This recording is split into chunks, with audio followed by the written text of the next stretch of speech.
In the beginning, there was darkness, and then, bang, giving birth to an endless expanding existence of time, space, and matter. Now see further than we've ever imagined, beyond the limits of our existence, in a place we call the universe. It promises to deliver technologies that will carry us ever farther and ever faster. But it's fraught with constant and lethal peril.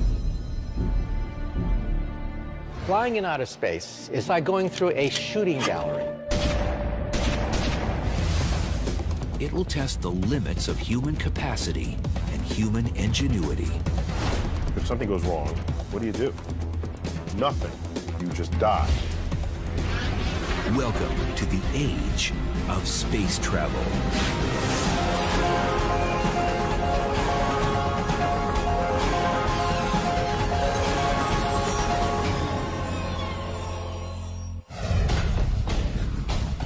In ways scarcely even imagined, the steady hand of progress is poised to deliver humanity to the heavens. For ages, the mysterious splendor of the universe has enticed us from its remote heights.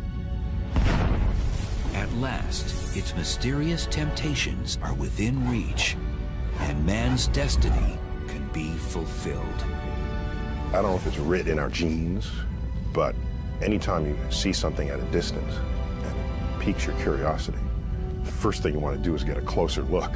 So while telescopes get you pretty far in this regard, those things that are sort of close enough to be within the reach of our space program, why not take the trip? T-minus 10, 9, main engine start, 5, 4, and liftoff of Space Shuttle Atlantis to assemble. Prying free from our home planet's grip ranks among the greatest of human achievements. But no one, since 1972, has ventured beyond the Earth's orbit.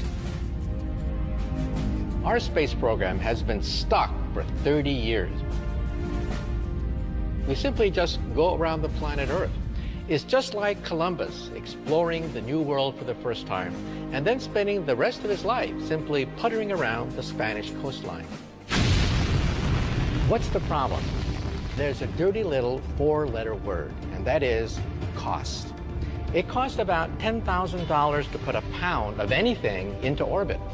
Imagine John Glenn made out of solid gold. That's what it costs to put John Glenn or you into orbit. It would cost about $20 million for you to take a weekend trip up to the space station.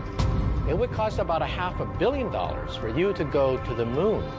And for you to go to Mars would probably cost tens of billions of dollars.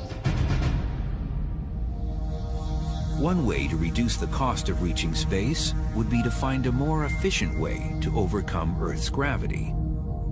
Remember the story of Jack and the Beanstalk? Jack was the little boy who climbed the beanstalk into heaven. Well, imagine a space elevator such that you hit the up button and the elevator takes you into the heavens just like Jack and the Beanstalk. Instead of building from the ground up, the space elevator would be built from the top down. A satellite in geosynchronous orbit would drop a 60,000-mile cable back to Earth, where it would be anchored to the surface.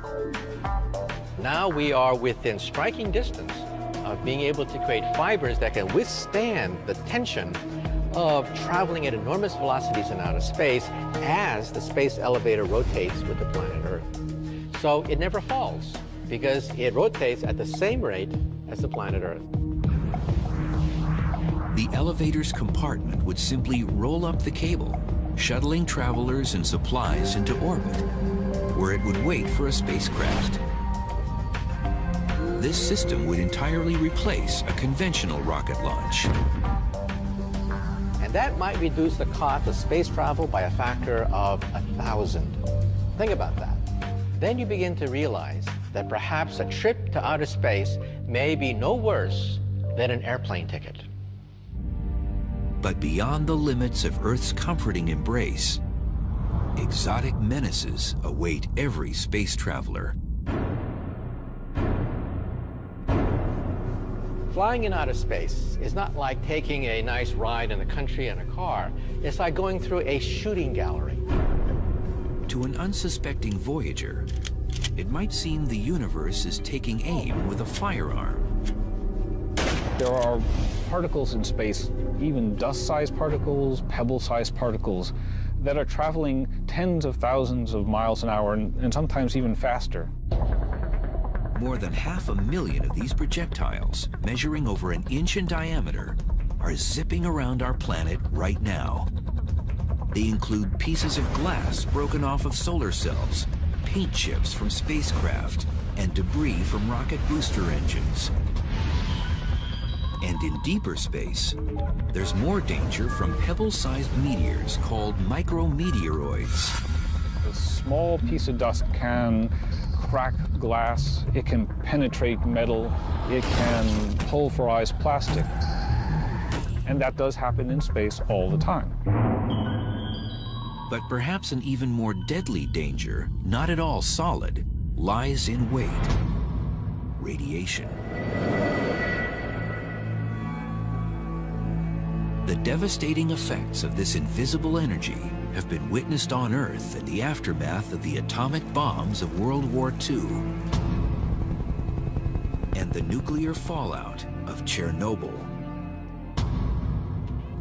Distressingly, our own life-giving sun spews out streams of poisonous radiation. So realize that we've been protected in this cradle. We've been protected by the atmosphere of the Earth. Magnetic field of the Earth gobbles up most of the flares from the sun to create the aurora borealis. In outer space, you get the aurora borealis coming right at you. There's no ozone layer, there's no magnetic field to protect you. It's just you and the harshness of outer space.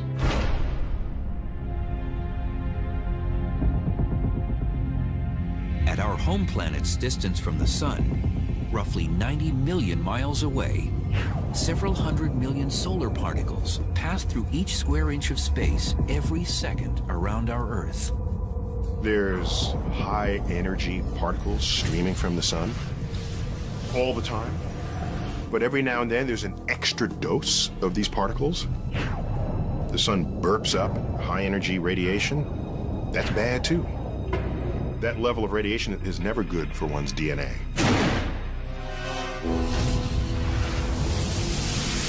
Sunspots flare up these extra doses of energy like a battery of cannons bombarding the cosmos.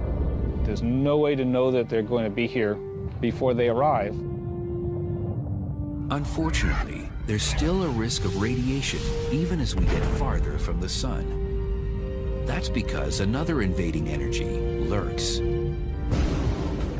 Known as galactic cosmic rays, they hail from the distant alien worlds of exploding stars and black holes. Galactic cosmic rays are particles that are traveling at speeds very close to the speed of light. Even a single particle of iron slamming into your body can have the effect of a Major League Baseball at 100 miles an hour. They can be devastating. Although heavy iron particles are rare, outside of the protection of a spacecraft, such as when an astronaut performs a spacewalk, thousands of galactic cosmic rays do penetrate the body every second. Every 24 hours, the galactic cosmic rays and solar particles attack a space traveler with as much radiation as a surface dweller on Earth receives in 6 months.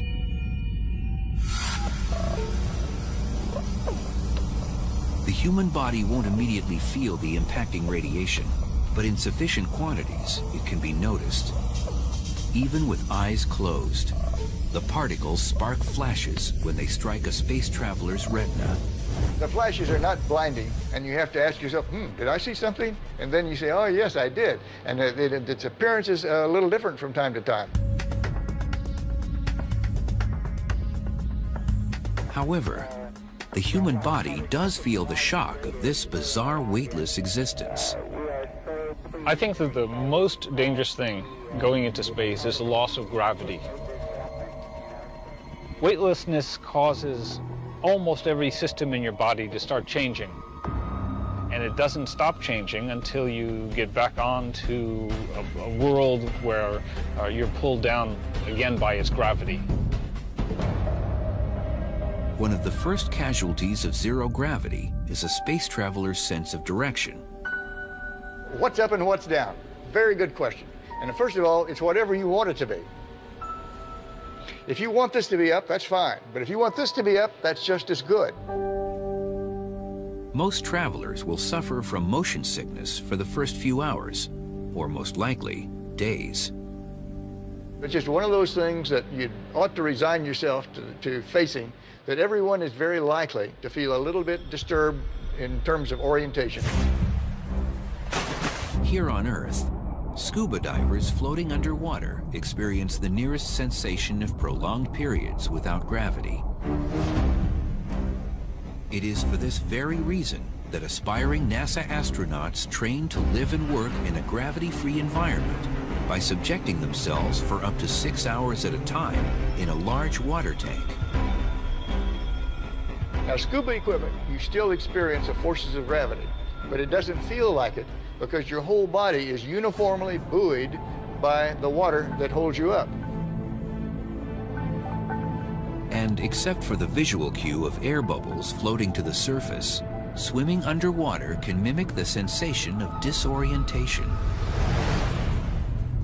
But as time passes in the weightlessness of space, the human body senses it no longer needs to resist the force of gravity and begins shedding muscle and bone mass. When you're in space, your body thinks you might as well be lying in bed. And so if you're not careful, your body will atrophy. To counter this, each day in space, an astronaut needs to exercise. The legs are especially vulnerable because they are seldom used. In this world, the arms and hands do most of the work to move the body around. What would be the toughest thing to get used to might very well be just how you live in space, where you can't walk across the room.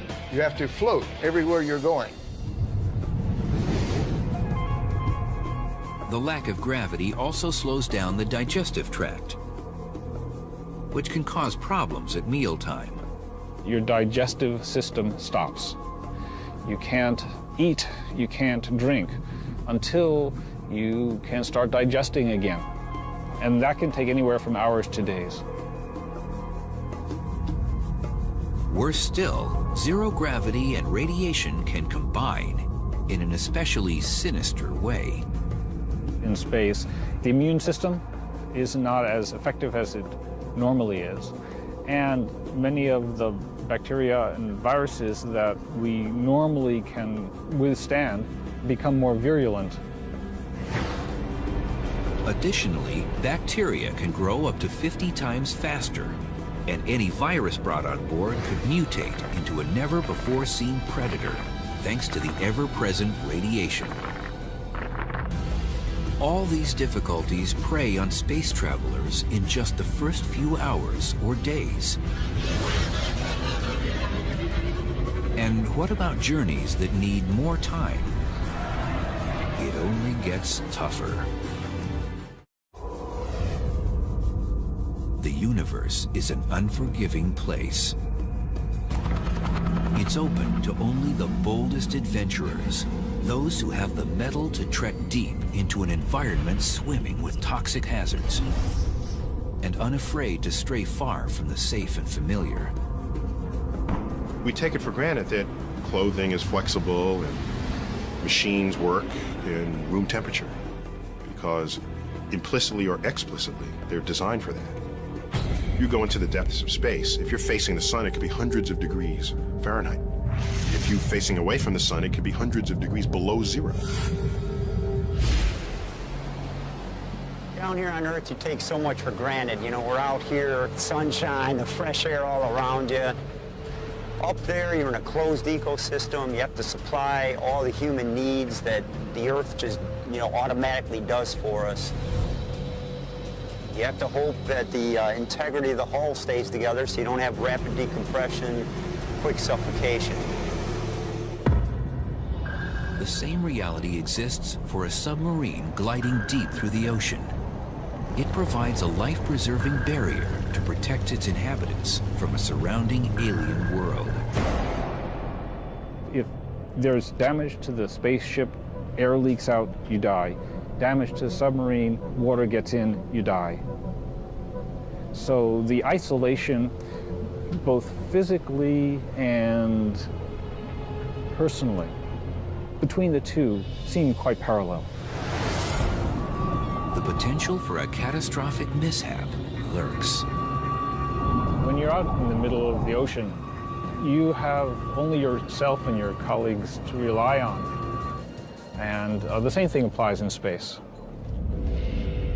Things have to hold up. You can't come back, you can't run to the hardware store, you can't fix the thing with some part that you didn't bring along, and you're stuck with human ingenuity, the tools you brought with you. And out there in space, you truly are just removed from mankind. It is isolation like I've never felt before. Liftoff. We have liftoff. Often, our efforts to explore space have been analogized to the great explorers of the 15th and 16th century. The first to sort of cross the oceans, going to unknown territory, having to bring all their supplies with them, not knowing if they'll ever return. And I think there's a lot to say about that analogy, but there's a point where it breaks down badly. When Cortez landed in South America, when Columbus hit the Caribbean, there was still air there for him to breathe, all right? There were fruit on the trees. Suppose the Apollo 11 astronauts, Neil Armstrong and Buzz Aldrin, landed on the moon and, like, the engine broke. Okay, Houston, we've had a problem here. What do? Nothing. You just die. There's not sort of an engine tree that they can pluck parts from to repair their ship. So the hazards are vastly greater to human health in space exploration than traveling anywhere on Earth's surface. There won't be any service stations in case you break down, run out of gas, or need something to drink. One of the challenges of space exploration is either carrying along with you all the supplies you need, water, food, oxygen, or finding some way to manufacture that en route or at your destination. We're not there yet. We don't know how to do that yet. And so one hazard is if something goes wrong and you run out of food and water and shelter, that's bad. You'll die. Every sip, every drop of water is precious. On a space voyage, there will be no such thing as a shower.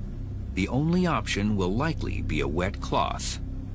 This is quite a change from the 130 gallons of water each American consumes in just one day. The cuisine on board would take some getting used to as well.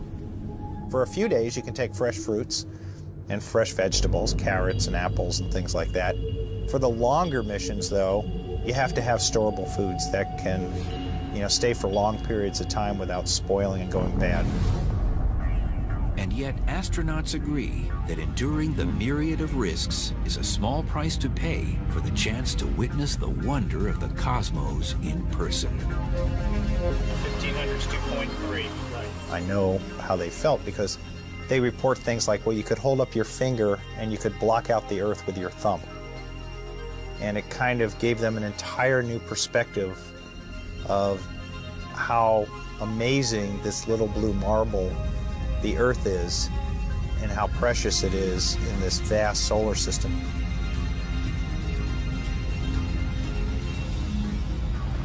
That experience changed me forever, and I think it would change anyone that could possibly have that experience in the future. However, the length of future voyages might limit the range of experiences available to space travelers. Distances in our vast universe can defy comprehension. If our sun were the size of a basketball, our Earth would be the size of a pea. If they were placed in Central Park, the nearest star would be another basketball almost 5,000 miles away in Hawaii. One of the prerequisites you might have for a space mission is that you're alive when you arrive at your destination. So you'd want your space missions to be small compared with the life expectancy of a human being. And right now, that pretty much limits us to the planets and possibly comets and asteroids, if we include those as places we might visit. The brutal, scathing landscapes of the solar system's inner planets, Mercury and Venus, do not make for tempting vacation destinations. Temperatures on Venus can exceed 900 degrees Fahrenheit, and the crushing air pressure is equivalent to being submerged in 3,000 feet of water. That leaves all points further out from the sun for potential exploration. But even trips to our closest attractions will still take several months or even years.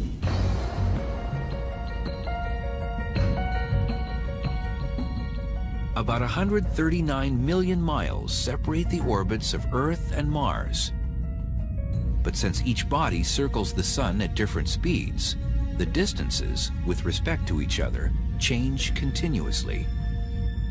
The problem with going to Mars is that Mars and the Earth only line up about once every 2 years. With current chemically propelled rocket technology, a flight leaving from Earth for the Red Planet in 2018, when the two bodies are on the same side of the sun, could take 104 days, less than 4 months. After a 40-day stay, the return trip would require a little more than 6 months. That's an entire year to make one round trip. But a voyage departing in 2031, when the Earth and Mars are on the opposite sides of the sun, would demand about 20 months. Nearly 2 years of travel time. That's 1 to 2 years away from any lifeline. Comets, those oversized dirty snowballs, swoop close enough to Earth to accommodate a round trip lasting as short as a few months. Find some comet that's on its way into the sun and ride it. And watch the coma grow and the tail form. And watch the sun first slowly, but then rapidly get larger and larger and larger. You swing around the backside and come out. It's got to be the most fun tour of the solar system you can come up with. It'd be dangerous because particles of the comet would fly up and hit you in the face and things. So apart from all that which would kill you, it would be a fun trip. Just beyond the orbit of Mars, asteroids fly within range of a few years round trip from Earth. Future travel agencies might arrange cosmic versions of extreme vacations by exploiting the unique environments of these miniature planets. They put you on a sled and slingshot you into space in such a way that the weak gravity of the asteroid will hold you in orbit but won't pull you back down again. Would be a great ride. 3 times farther away than Mars, the orbit of Jupiter, with its crowded moon system, offers dozens of diverse visions. It may prove tempting for future travelers, but a round trip could take 5 years.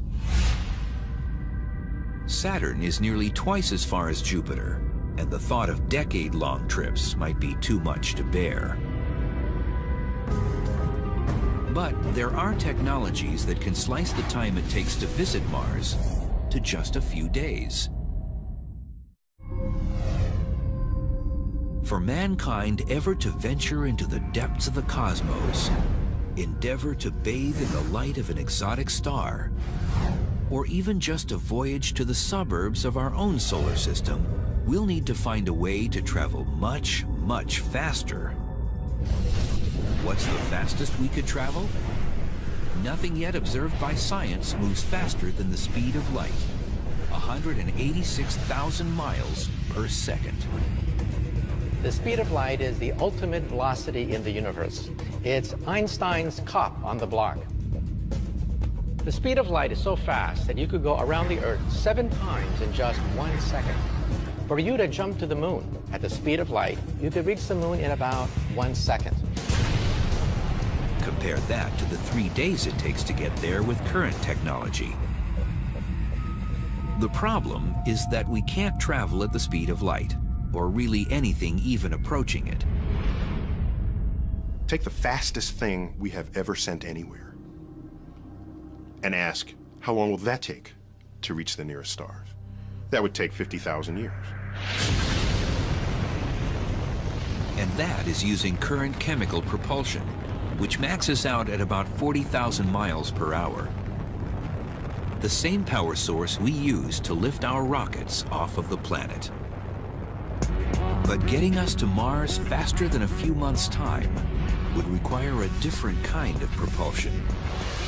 There are a few ideas for how to propel us to velocities closer to the speed of light, which would be fast enough to get us anywhere in the solar system in under a day, or even to the nearest stars in less than a decade. One such theory echoes an ancient earthly propulsion device, wind pushing a sail. It was Kepler, that great astronomer, who first wrote down in his notes the possibility of using sails to sail in outer space. Light streaming from the sun mimics gusts of wind in outer space. This solar wind is what creates a comet's tail as it nears the sun. However, sunlight scatters in all directions, and as the distance from the sun doubles, its power reduces by a factor of 4. With a little help from the moon, there is a manner in which light could be focused in one direction. If we have a battery of laser cannons on the moon, firing in synchronization at a solar sail, we may be able to propel it to about perhaps half the speed of light. Now, lasers do diffuse with space. For example, if I have a laser on the Earth and I shine it to the moon, it does not create a spot on the moon. The spot is about 5 miles across on the moon. These sails, however, would be huge. Now we're talking about astronauts, perhaps spending months in outer space, designing a sail hundreds, maybe even thousands of miles across, sufficiently light and durable in order to capture light from a battery of laser beams on the moon. But solar sailing limits space vessels to destinations within our solar system. One alternative gets around this problem by tapping into hydrogen, the most abundant element in the universe, as a propulsion source. My favorite design to take us to the stars is the ramjet fusion engine. The ramjet engine has a gigantic scoop in the forward direction that gobbles up hydrogen gas as it moves in deep space. It collects the hydrogen gas and then fuses it, just like the sun, and shoots out a huge stream of ions out the other end. And on paper, it looks fantastic. On paper, it looks as if a ramjet fusion engine could go on forever, simply using up the hydrogen that is found naturally in outer space. Unfortunately, scientists have not yet been able to achieve a hydrogen fusion reaction capable of propulsion in tests. But another potential fuel source, one that seems to come right out of science fiction, has already been created in laboratories. It's called antimatter, and it's the opposite of all that we know. For example, think of the world on the other side of the looking glass. Just like in Lewis Carroll's Alice in Wonderland, we physicists have wondered, is there another universe on the other end of the looking glass? A parity-reversed universe where left becomes right, right becomes left. In an anti-universe, charges are reversed. So positive charges become negative, negative charges become positive, and when they meet, they create a burst of energy. So if this universe on the other side of the looking glass are made out of antimatter, and I were to touch this other universe, I would destroy most of the New York City metropolitan area in a burst of energy.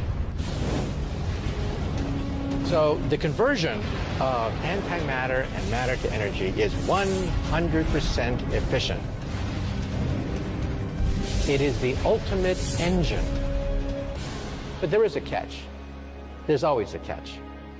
Even though we can create anti-atoms in the laboratory, the cost is stupendous. It would bankrupt the United States of America to create a teaspoon of antimatter. However, it would only take a few grams of antimatter to take us to Mars, and perhaps several teaspoons of antimatter to take us to the nearby stars. But for us to ever visit a distant star or another galaxy, we need something stranger than even Alice could ever dream of, peering through her looking glass.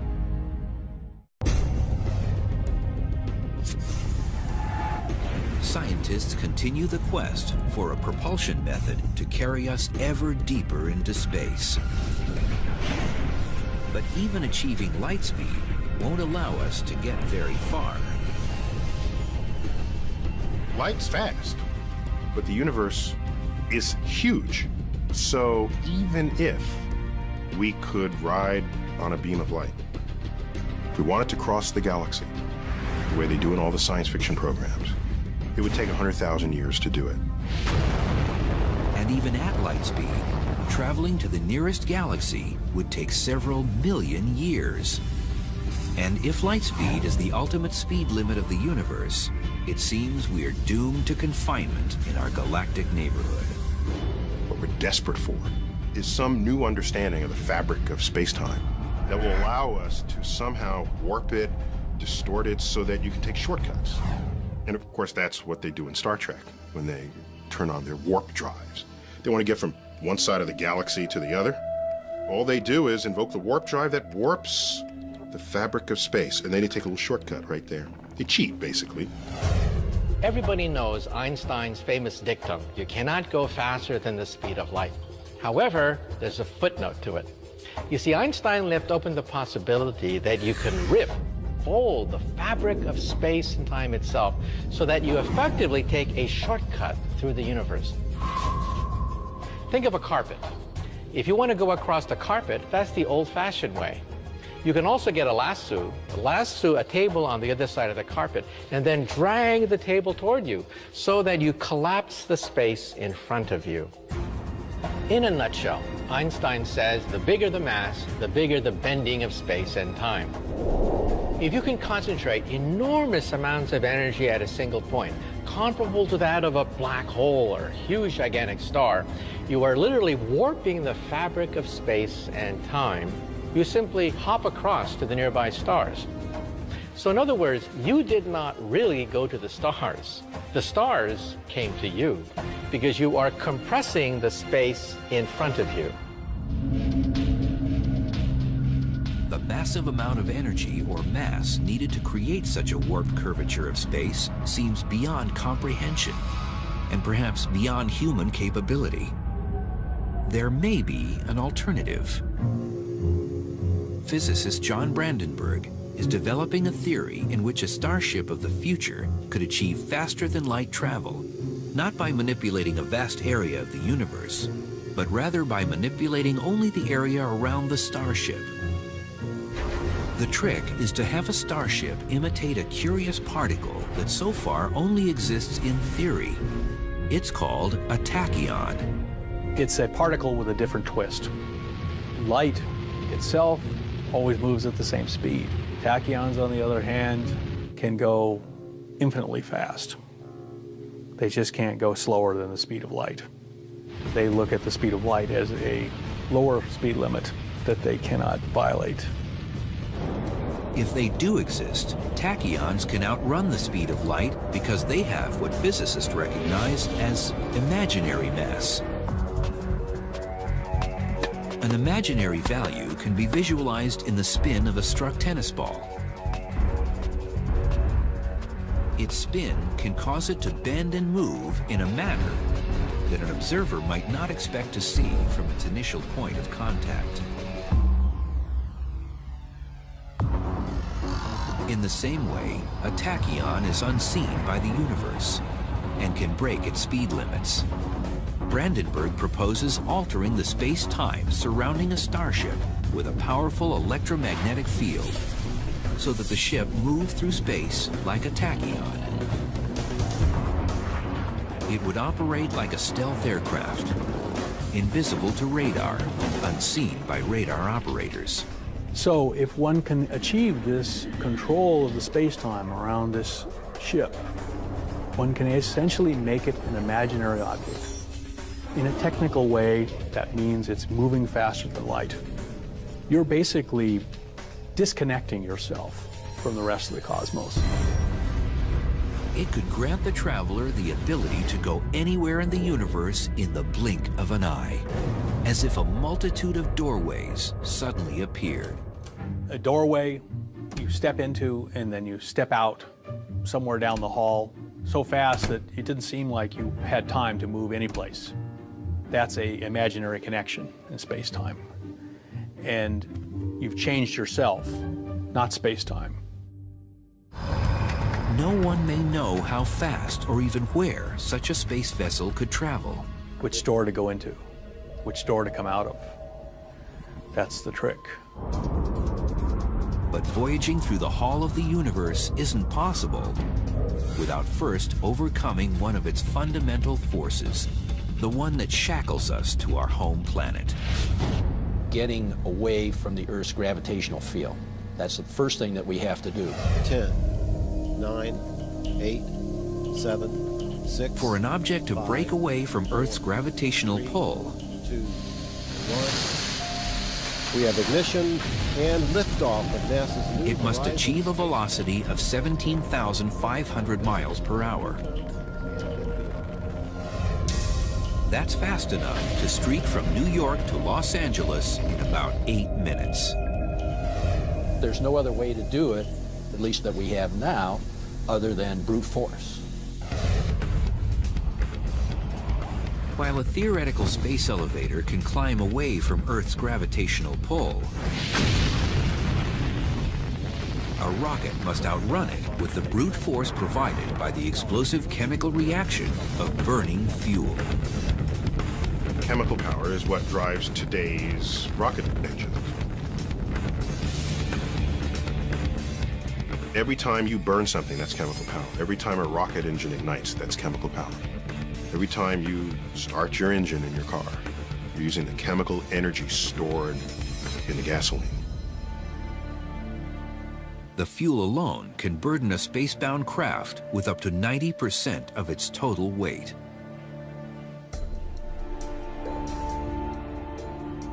If you're carrying all the fuel you'll ever need, then most of the effort of the first ignited fuel is to lift the unburnt fuel into orbit. It'd be like trying to drive from New York City to Los Angeles on one tank of gas.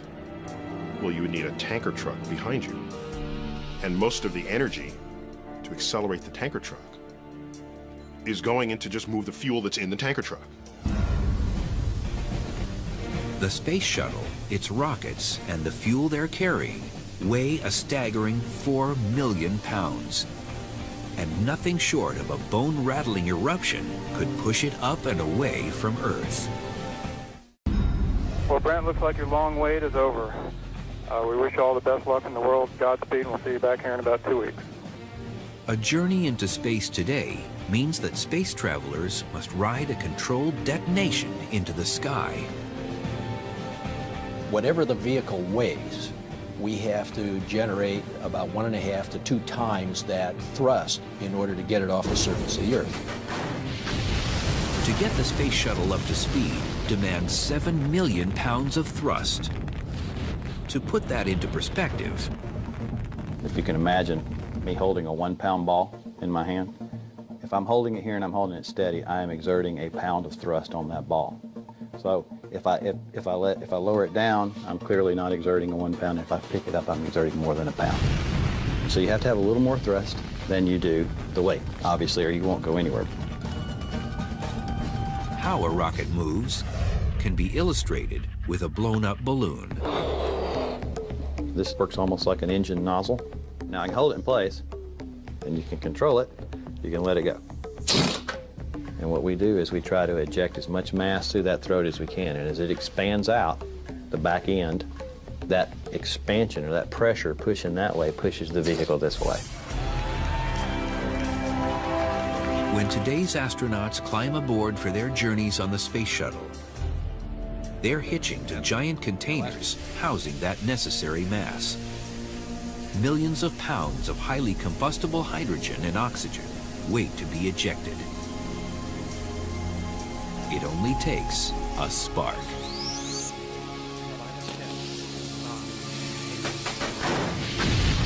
The main engine starts 6 seconds before takeoff. The whole shuttle shakes. It feels like it wants to just rip itself out of the launch pad. Off of Space Shuttle Endeavour, expanding the International It shudders, Space Station. and you think, oh my gosh, that's an awful lot of force, about 1.5 million pounds of thrust. It's kind of surreal. It's like, this can't really be happening. It's something you've been wanting to do for years and years, and it's really happening. It's like riding a man-made earthquake. You've spent several million pounds worth of fuel to get to the first 2 minutes of flight, and then the solid rocket boosters come off. And that's like a train wreck when those things come off. It almost feels like you're just accelerating faster and faster and faster as you burn all the fuel out of the big main tank. So for the next 6 minutes, you're accelerating up to a point where you're finally feeling about 3 Gs, 3 times the force of gravity of acceleration. And so now it almost feels like there's a big gorilla sitting on your chest.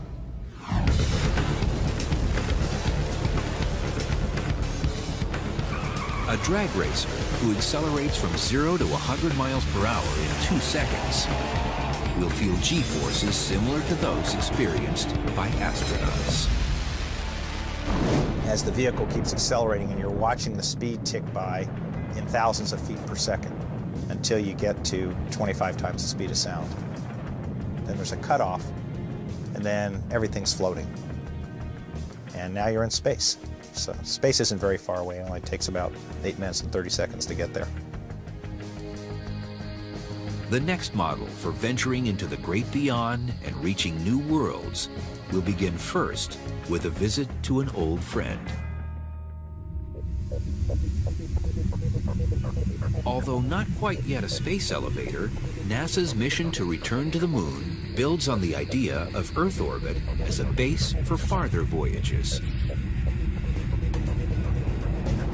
NASA's Constellation program, a successor to the legendary Apollo program, aims to plant boots on the moon by 2020.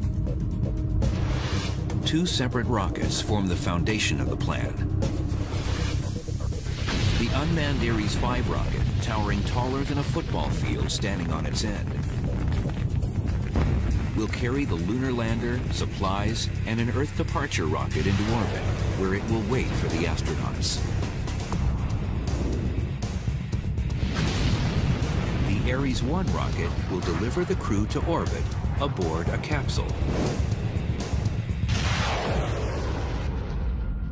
It will then rendezvous with the Earth departure rocket and blast to the moon. We can take more supplies, more commodities to the moon. That's what this tandem system provides for us. Instead of Apollo, which only allowed us to go for 1 or 2 days at a time and then come back.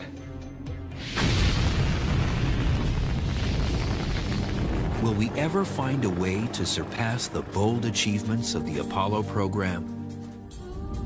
Will we ever cross the vast expanse of the cosmos as quickly and effortlessly as we travel to another city or another continent? We must if we are to survive as a people.